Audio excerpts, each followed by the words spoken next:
Buenas tardes, mi nombre es María Luisa Dávalos del Águila y en esta oportunidad, en el curso de legislación aplicada a la industria de la hospitalidad y turismo, voy a hablar sobre el tema que he trabajado, que son restaurantes categorizados. Vamos a hablar sobre el prehispánico de 1432 a 1532, que se representa por tambos y las fiestas, ¿no? En la época prehispánica, particularmente en las zonas costeras del Perú, los pescadores y comunidades agrícolas desarrollaron técnicas eficientes para conservar alimentos como el salado y el secado del pescado, ¿no? Así como el uso de recipientes para almacenar provisiones en épocas de escasez, ¿no?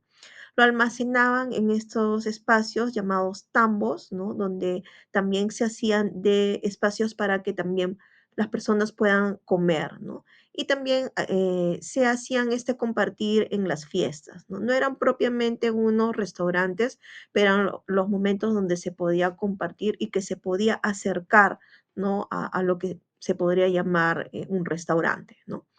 Luego tenemos la época virreinal, que es de 1532 a 1821, ¿no? Donde se desarrollaron las pulperías, ¿no? Que eran los lugares donde se vendían abarrotes y también comidas, ¿no? Y eran administrados por los españoles. Las pulperías tenían diferentes oficios, administraban, tenían diferentes funciones, ¿no? Entre ellas también de repente de poder proveer de alimentos, ¿no? No propiamente dicho como un restaurante, pero sí se vendían alimentos, ¿no? Aparte de que pues eran las tiendas, ¿no? De esas épocas donde se vendían pues abarrotes, ¿no? Velas, todo lo que necesitaba la sociedad de esa época, ¿no? Luego tenemos la época de la República que da desde 1821 hasta la actualidad, ¿no? Con la llegada de los inmigrantes chinos, africanos, japoneses e italianos, ¿no? Al irse ya los españoles de nuestro país, pues se abren las puertas para que venga esta inmigración, ¿no? Y se hace la mezcla de nuestros sabores con los sabores que ellos traían, ¿no? Originándose pues los primeros restaurantes en el país.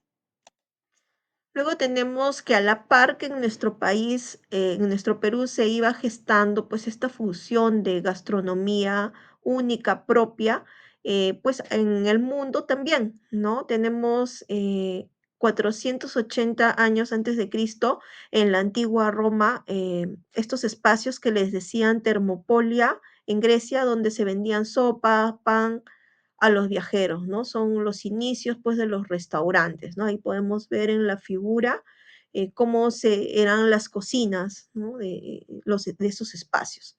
Luego tenemos en la Edad Media las tabernas y las casas de comida, ¿no? Que son los orígenes, pues, de los restaurantes en las civilizaciones antiguas, ¿no? Donde ya existían lugares públicos que se ofrecían comida a cambio de dinero, ¿no? Y luego tenemos París, 1765, básicamente es el inicio del restaurante, ¿no? Del verbo dice restaurer, que significa restaurar fuerzas, ¿no? Este nuevo modelo ofrece comidas individuales a cualquier hora, ¿no? A los comensales, marcando la diferencia con las posadas que también existían, ¿no? Donde se servía a todos los mismo a una hora fija, ¿no? Bueno, luego pasamos al objeto de la norma, ¿no? Tenemos las normas que son esenciales para garantizar las experiencias seguras, organizadas y de calidad para los turistas, ¿no? ¿Qué nos dice el objeto de la norma? El presente reglamento establece las disposiciones para la clasificación, categorización, operación y supervisión de los establecimientos de hospedaje, ¿no? Así como las funciones de los órganos competentes en dicha materia. Vamos a hablar sobre los alcances de la norma. Las disposiciones contenidas en el presente reglamento deben ser aplicadas por el Ministerio de Comercio Exterior y Turismo, MINCETUR, los gobiernos regionales, la Municipalidad Metropolitana de Lima y por los establecimientos de hospedaje. Tenemos el órgano rector, que son los órganos competentes para la aplicación del presente reglamento, que son las direcciones regionales de comercio exterior y de turismo de los gobiernos regionales. Vamos a hablar sobre algunas funciones del órgano competente, ¿no? Es el de supervisar el cumplimiento de las disposiciones del reglamento y aplicar las sanciones pertinentes. Y una de sus funciones principales es otorgar la clasificación y categorización a los establecimientos de hospedaje. Vamos a hablar sobre la supervisión. El órgano competente tiene la facultad de efectuar de oficio a pedido de la parte interesada o de terceros las visitas de supervisión que consideren necesaria para verificar las condiciones del restaurante, ¿no? Que estén dando los servicios mínimos y las demás disposiciones del reglamento, ¿no? Serán hechas por dos inspectores quienes representan al órgano competente. Los hechos constatados serán consignados en un acta. El acta será firmada por el titular del establecimiento en el que se ejecuta la supervisión y señalará la categoría que ostenta cuando corresponda y los servicios prestados, ¿no? Así como los hechos de infracción cuando corresponda y se le entregará una copia al titular o administrador. Las infracciones pueden ir desde amonestación, multa, cierre temporal, cierre definitivo o clausura. Y las sanciones pueden ser una llamada de atención, una multa, suspensión temporal o clausura definitiva por la municipalidad. Vamos a hablar sobre el análisis legislativo comparativo de Perú, Chile, México, España y Estados Unidos.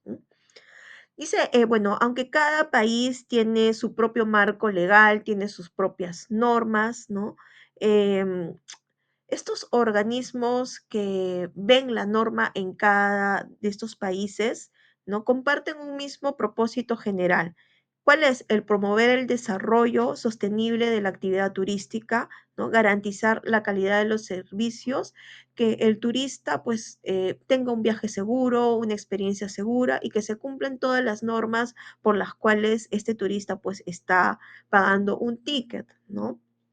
Lo que observamos en el análisis legislativo comparativo, que cada país estructura su legislación de manera distinta, ¿no? El alcance de sus normas coincide muchas veces con el momento en que está pasando su país, ¿no? El momento político, ¿no? Y es muy diferente entre los países que son de latinos, sudamericanos, a pues los países europeos y el Estados Unidos, ¿no? Que es Norteamérica. Em, Todos los países aplican sanciones, ¿no? Para garantizar la calidad, seguridad y legalidad en los servicios turísticos, ¿no? Todos tienen un fin común. ¿Cuál? Buscan proteger al turista, ¿no? Y asegurar que los establecimientos cumplan sus normas mínimas y mantener la competitividad del sector. Bueno, vamos a pasar a las noticias. Tenemos 5 noticias referentes a la gastronomía en el Perú, ¿no? Tenemos la primera noticia, Holgorio, restaurante criollo de Franco Ferreira que revive la cocina peruana de antaño en San Isidro. En la segunda noticia, la historia detrás del bife peruano que logró la medalla de oro en el Campeonato Mundial de Carnes. Nuestra tercera noticia es el pan con chicharrón es elegido por Taste Atlas como el mejor sándwich sudamericano en el ranking 2025. La noticia 4, Latin America 50 Best 2025 posiciona a Perú en lo alto, ¿no? Y nuestra última noticia, destacan gastronomía peruana reconocida en el mundo y su aporte como motor en el desarrollo, ¿no? En todas estas noticias que estamos observando, vemos que el rubro pues, gastronómico continúa en constante crecimiento, ¿no? Impulsado por la apertura de nuevos locales como este restaurante criollo de Franco Ferreira, que nos dice que revive la cocina peruana de antaño en San Isidro, ¿no? Con música, ofrece una propuesta diferente, ¿no? Que revalora nuestras tradiciones y revalora pues nuestra identidad en el tema de lo que es la comida, ¿no?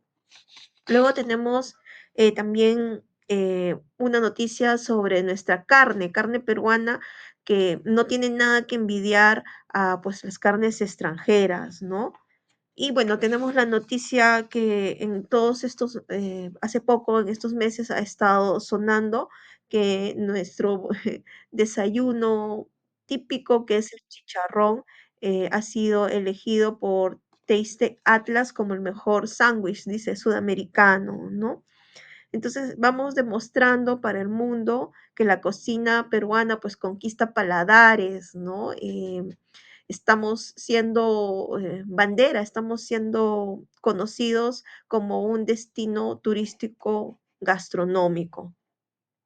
Y nuestra última noticia que destacan gastronomía peruana reconocida en el mundo y su aporte como motor en el desarrollo, ¿no? Y no solo es reconocida en el mundo por lo delicioso, por los sabores, sino que también tiene este valor que genera trabajo, ¿no? Es una fuente de ingreso, es una cadena que nos beneficia tanto a trabajadores, restaurantes, proveedores, ¿no? Es un motor de desarrollo y también de orgullo nacional. Bueno, vamos a pasar a lo último, que son las conclusiones, ¿no? Como habíamos dicho hace un momento, nuestra gastronomía pues es reconocida en el mundo por su sabor, ¿no? Su creatividad y su diversidad, ¿no? Destaca también como un motor de desarrollo, su prestigio internacional impulsa el turismo, genera empleo, fortalece a los productores locales y proyecta identidad, ¿no? Y bueno, y el Perú se posiciona como un destino turístico gastronómico, ¿no? Pasamos luego a los antecedentes, ¿no? La gastronomía peruana, como lo había yo, bueno, apuntado en la primera parte de mi exposición, la gastronomía peruana actual es el resultado de un profundo proceso de mestizaje, ¿no? Somos un crisol de todas las culturas que han aportado de esta inmigración china, japonesa, em, francesa, que han venido pues al Perú, ¿no? Y han dado origen a una cocina nueva. Luego tenemos las conclusiones del análisis de legislación, ¿no? La legislación peruana busca garantizar estándares mínimos de calidad, seguridad y salubridad para proteger al turista nacional y extranjero, ¿no? La norma establece requisitos indispensables, necesarios para que se pueda desarrollar el turista, su estadía, pues, en nuestro país sea bonita, sea una experiencia que pueda ir de boca en boca, dando a conocer nuestra cultura, ¿no? Luego tenemos el análisis de las conclusiones, el análisis comparativo de estos diferentes países, ¿no? Perú, Chile, España, México y Estados Unidos, ¿no? En estos países comparten lineamientos orientados, cada país es distinto, ¿no? Pero compartimos lo mismo, que queremos la protección del turista, ¿no? Buscamos que sea un turismo sostenible, un turismo que sea ecoamigable, ¿no? Respetuoso con el patrimonio cultural, ¿no? Y estos principios buscan asegurar que la actividad turística se desarrolle de manera equilibrada, ¿no? Protegiendo los recursos, preservando la identidad cultural y garantizando experiencias seguras y calidad para los visitantes. Y tenemos las conclusiones de las noticias. Bueno, cabe resaltar las noticias que el Perú da para el mundo actualmente son importantes para nosotros, ¿no? Genera fuente de divisas, fuente ingresos económicos tanto para la comunidad, es una cadena, ¿no? Para los proveedores, para los agentes, las agencias de turismo, para los guías de turismo, ¿no? Bueno, en este contexto, el territorio peruano pues alberga importantes restaurantes, ¿no? Que son conocidos a nivel del mundo, ¿no? Y Perú se sigue consolidando como un país gastronómico hacia afuera, ¿no? Bueno, eso sería todo. Mi participación sobre em, restaurantes categorizados. Muchas gracias Hasta luego.